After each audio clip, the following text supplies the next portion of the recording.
Okay, I'm here today with our two keepers from the Houston Dash. We have Erin McLeod and Bianca Henninger. How did it feel today to get out there in the nice rainy Houston weather against the Academy? You know, it was a bit of a challenge, we're not going to lie. The torrential downpour in the first half was a little unexpected, but no, I thought it was good. Generally, boys are really slow, so playing with a slick surface was great. No, but it was a really good game. To be honest, I was really proud of. You know, there was definitely periods of both halves where we played really well. We were organized and we were getting a lot of passes considering our competition. So I think we have a long way to go, but it's definitely important, I think, to lose in preseason and to be challenged the way we were today. How is it different playing on the turf as a keeper? What do you have to adjust for? I think just to start, like with your feet, a lot of it is harder a bit to get under the ball. You know, you have to really, like, with grass, you can not so much cheat, but it's much easier to just get under and lift it over that first line of pressure. Things like today, when it was wet, it just gets a lot slicker, I think, than grass, you know, I think, and then the bounce. It's a little more bouncy just because it's harder than grass usually. And I would probably say today was the windiest match you've had so far. Yeah. There's a lot of good things all rolled into one. Well, both of you were acquired in trades by the Dash. We traded Melissa Tangariti to get you from Chicago, Erin, and we traded a draft pick for you, Bianca, to get you from Kansas City. So I want to hear from each of you, what were your thoughts when you heard that you were selected by the Dash or coming to Houston? First. Okay. I think I was super excited about it. Obviously, I know Randy from youth national teams, and my group over in Kansas City was an amazing group. Great girls, great chemistry, good team, and everything. But I think I needed a change in atmosphere, and that's really what I was looking for during the off season. And I was lucky enough to find it in Houston and a completely new organization and fresh start. So I was super psyched. And yeah, that was how I would describe the trade. And Erin, I guess you were excited to move to another city again. Yeah, no, I mean, I just have come off like a 4.5 month residence with the Canadian national team, and being in that environment, the facilities, the high performance training environment they've created is pretty incredible. And when I got traded to Houston, I was really thrilled, mostly because I think it's basically the only team in the league that I mean, has the facilities, the staff, you know, the people around the club. I think, I mean, maybe I'm biased, but I don't think there's anything else like it in the league right now. So to be in this environment, I mean, you can only get better, and you've got all the tools that you need. So what's your impression of Houston after the first 2 weeks? I know, Bianca, this is probably your first experience with Texas, though. Erin, you played 2 years at SMU. This is not your first rodeo, as That's they say. correct. But Bianca, what's it like after being here all of 2 weeks? Well, we had amazing weather. I mean, we've had great weather, you know. California weather. Right, exactly, yeah. We get about 2 weeks a year. Yeah, well put. That was good. No, and then we had our game on Saturday, and it was like probably not hotter than 70 degrees, and I did my second half warm up for like 5 minutes, and I was like, my shirt was like, you know, drenched, and I was like talking to the fans afterwards, who of course have like long sleeve shirts on, and they're like, how do you guys live here? And they're like, are you kidding? Like, this is like our 2 weeks of like good weather, and I'm like, all right, cool, yeah, it's gonna be good year. So I think I'm going to take some getting used to, but it'll so be maybe good. now you understand why they call BBVA the oven. Yes, I could see that, and I could understand why the Dynamo had a 35 game like home unbeaten streak when they came here. Definitely understandable. Yeah, No yeah. Erin, what's your favorite memory of Texas? Because I know you've played a couple NCAA tournaments here, and you had the 2 years at SMU. Yeah. My favorite? That's or tough. just a significant one.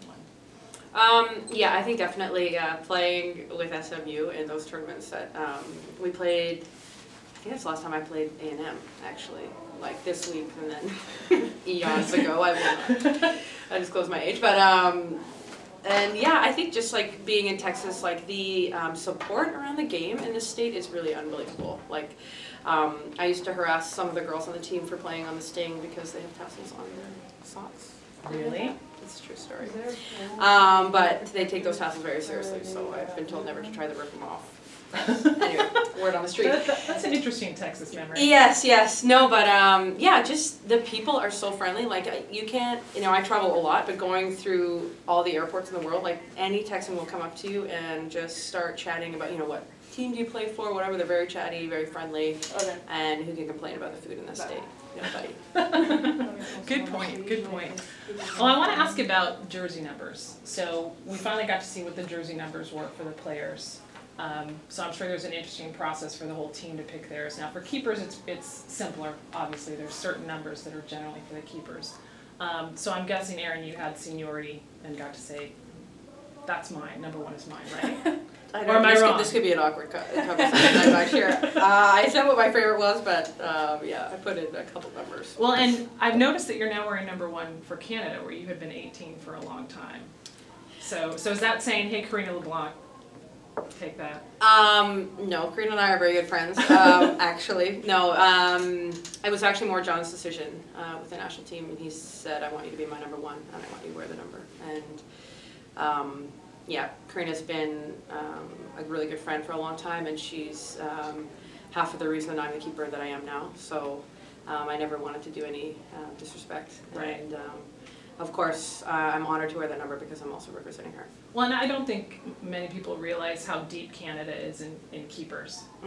Because you hear a lot, obviously, about the U.S. keepers, but you guys have had several strong keepers.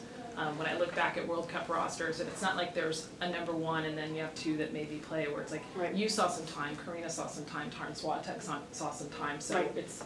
Canada's very deep in keepers, and of course us Houstonians know that because they used to call us Team Canada, or Canada South, for the Dynamo when we had 3 Canadians playing. Okay. Back in the day, yeah. Canada South, welcome to Canada South. Yeah. And I also want to talk about, both of you started for your national team at Youth World Cups. I won't disclose Erin's age in this case and let them know the spread in this, but talk about that experience and how that helped your career. Bianca, you go first. Mine, I think, helped my career because it was a situation, I think, where we were, I mean, obviously, Canada and the U.S., I think we could both understand we're known for being pretty good at women's soccer, of course, and so you go into a situation where you have a lot of pressure. I mean, it's a World Cup, so that alone is a lot of pressure, but you have kind of that bullseye target on your back where it's like, hey, you're the U.S., you're Canada, people are coming for you, and definitely experienced that from the get-go. I remember our first game was against Ghana, and the last team obviously won the World Cup before my year, and Alyssa Naeher took a goal in like the last 3 minutes of stoppage time in the championship game, and other than that didn't get scored on the whole time. So we took a goal like 30 minutes into our first game against Ghana, like a rip from 25 yards out off the post and in, and it was just like, okay, well, you're here, deal with it, and and so just like with that starting off, and then of course we unfortunately had an early exit in my year, but yeah, I think the biggest thing was the pressure that you get to experience at those levels. It's kind of like you've always played with youth teams, but then you get to those international tournaments, and I'm sure Erin can attest playing in the real deal. But it's just like another level, You get into World Cups and Olympics, and you're just like, this is not just a friendly FIFA tournament. And that 2010 tournament that you were in was televised live, and it was the month after the 2010 World Cup. So what I loved about watching those games is that they were still giving it real coverage because everyone was thinking soccer, where like the 2008 tournament fell around Thanksgiving. It didn't get attention. That one got a lot of attention. Yeah. Now, Erin, you got to play in the first Youth World Cup for women. That's great. And it was just yesterday. It was just not yesterday. Myself. Well, and you had the added bonus, or in some cases the added pressure of it was in your home country. Right. So tell us about that experience. Yeah, I think it's actually kind of funny that it's come full circle because the World Cup will be at home next year in Canada. But it was kind of incredible because I remember we were playing in Commonwealth Stadium, so to just give you an idea, it's a stadium that seats about 60,000 people. And I remember when they first told us they're going to have the tournament there, and we're like, please don't have it there, it's going to be on TV, it's going to be empty, it's going to be embarrassing, and we sold out the last game. So the coolest part about that tournament for me was how many Canadians were getting behind the game. The women's game especially, because there wasn't, like there wasn't a lot of hype around it, and the TV ratings, like everything kind of went through the roof. And it's cool too because the Olympics, the game we actually played against the US, aside from the men's like hockey final at Vancouver 2010, we were the second most watched televised sporting event in history of Canada. Nuts too. So for that, so it's just cool because soccer has come so far in my career, and now we get to play at home. So it was cool then, and I have a feeling it'll be even cooler next year. Well, you played in the WPS for 2 seasons, and now this will be your 2nd season in NWSL. So seeing the progression of the game, what changes do you see between the leagues that really bodes well for the future? I think having played in Europe as well, yeah, I mean it's changing everywhere that you play. I think in the past Europe used to be just this very technical league, and then the North American League used to be just very athletic, I think you could say. And now they're both kind of becoming a hybrid of one another, and even like in the men's game, like Bayern Munich, for example, is a great example of possession and athleticism, and that's kind of where the game's evolving. But the cool thing, I think, as a female, is that's where the women's game is progressing. I think I talked to you about that monkey theory, if one monkey gets it on this side of the world, they learn something on the other side of the world, did it all happen at the same time? And the women's game, if you look at all the tactics and the way that they're playing, it's all very similar, and it's pretty cool because it's very similar to the men's game now. And I think people used to consider it like the men's game and the women's game are just 2 different sports almost, and now I think they're starting to see it as the same. Now, speaking of Bayern Munich, you, Bianca, were loaned to Bayern Munich for the fall, and I was trying to look up on their website to see if you actually played, but they didn't have game reports, and my German is not good enough to read. So tell us a little bit. Tell us a little bit about Bayern. Did they give you a free Audi? They give the men's players free Audis. Yeah, I actually got an R8, so that was cool. Oh, sweet. I wish. We got a Toyota. But the girls do get a deal on their leases for the Audis. I did ask. That's nice. Yeah. I didn't get to play too much because my roommate, keepers, being the backup in Kansas City, right. Take the shots. Barney didn't take pregame shots, so I was taking them. My roommate's shooting. She was the last one to shoot. She misses. Of course, the field players are sensitive. Gotta get their last shot. Gotta get their last shot. So I go throw her a ball. She passes it to my coach. She yanks off his shin. And one of the cardinal sins of goalkeeping is never turn off. You always have defenders on offsides things. They're oh, it's offsides, and then you get screwed. So it's and I just turned off, and I was oh, I'll go give you the ball, redo it. Start over.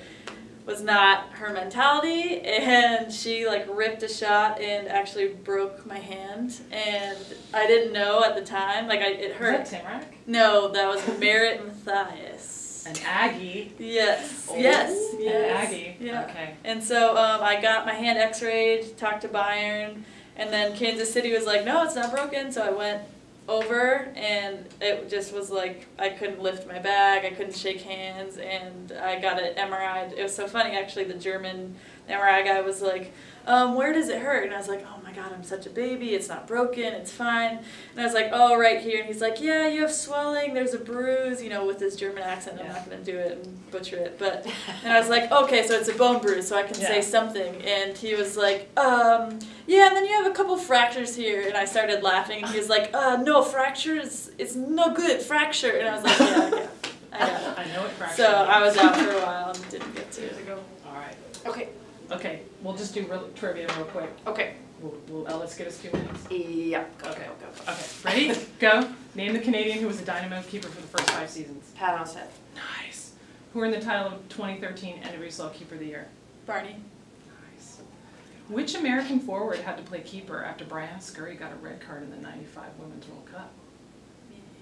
Very good. Wow. Very good. I didn't know that one. Who has earned more caps for Canada, Erin or Karina? Oh, I know the answer, but Well, I planted some so that. Karina. Karina. Which school has reached the Women's College Cup more times, Santa Clara or Penn State? You have an answer? Santa Clara. It's close though. Was that That's pretty like close. a shot to the heart indirectly? No, I'm just trying to plant easy, Yeah, okay. easy questions. Got it, thanks. Which is bigger, Texas or California or Ontario?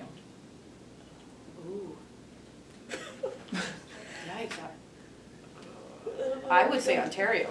Yeah. Ontario, there you go. What'd you take? Where was the first ever indoor professional soccer match played? And I don't expect you to know the answer, but if you do, like, Wow, I'll we're give you doing free this. dash Can we on have a evidence state? for life. You're not gonna give us a state? Like Seattle? Baltimore.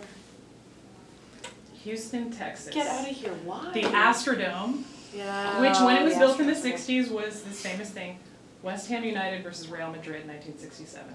So weird, but Yeah. cool. All right, famous goalkeepers, last question. Which one of these three people did not grow up playing goalkeeper? Hakeem Olajuwon, I hope you know who that is. Yeah. Pope John Paul II, Andrew Luck.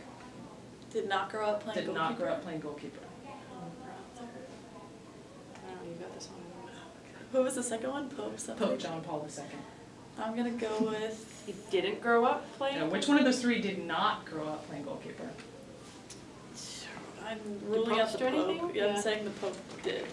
The Pope was a goalkeeper. Yeah, so I'm And thinking Hakeem it's- Olajuwon was Nigerian, so he played goalkeeper. So Andrew Luck did That not was grow my up guess. playing I was in between goalkeeper. them and the key. All right. Well, your ride calls. Thank you, ladies. Thank so you. much for Thank you talking very much today. for having me. All right.